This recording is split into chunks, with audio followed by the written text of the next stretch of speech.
Here at last is a copy of my book. It is about what medical specialists nowadays call neuropsychopharmacology. In plain language, that's the study of the uses and actions of drugs on the mind and central nervous system. In the very first paragraph, I observe how as a boy in 1945, I was loitering in the dispensary waiting for father to give me a lift home from school. He was chatting with his partner, who had recently returned from the war.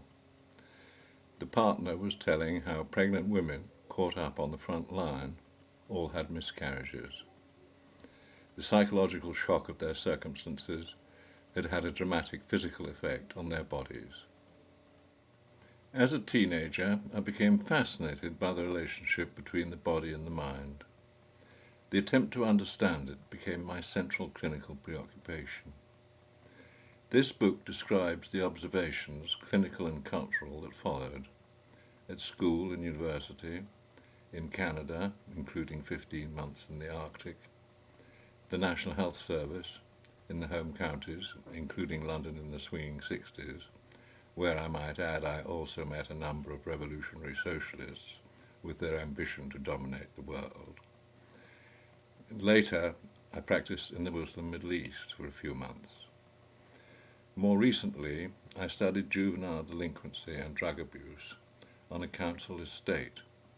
You can read the root cause of antisocial behaviour on page 12 of the preview.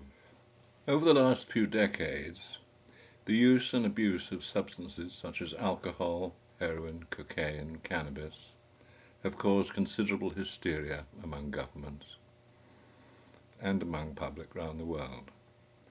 But these are not the only substances that can alter the balance of the mind. Suppose something suddenly and unexpectedly frightens you. It affects both your body and your mind. Physically, among many other things, the pulse rate will increase, making your heart thump. Psychologically, your mind becomes apprehensive, anxious, even panic-stricken. This effect can be reproduced by administering a dose of adrenaline, as for example in the treatment of a severe allergic reaction. Suppose, on the other hand, that you pass an exam. The physical and psychological sensations are quite different. There will be a feeling of well-being, similar to that produced by heroin. There will also be a feeling of elation, similar to that produced by snorting a line of cocaine.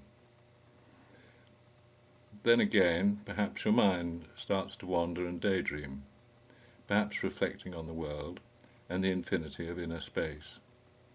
A similar sensation is produced by cannabis. It is now known that substances similar to popular drugs occur naturally in the body as part of everyday experience. This book therefore forms the foundation for a biochemically based psychoanalysis of human nature in general and the clinical and social problems of our times in particular. I might add that since publication, I have learned that the solution suggested in the final chapter is now potentially verifiable by modern science using the latest brain scanning technology, such as can be found at Imperial College London. To preview the book and hopefully buy or download it, click the link in the sidebar.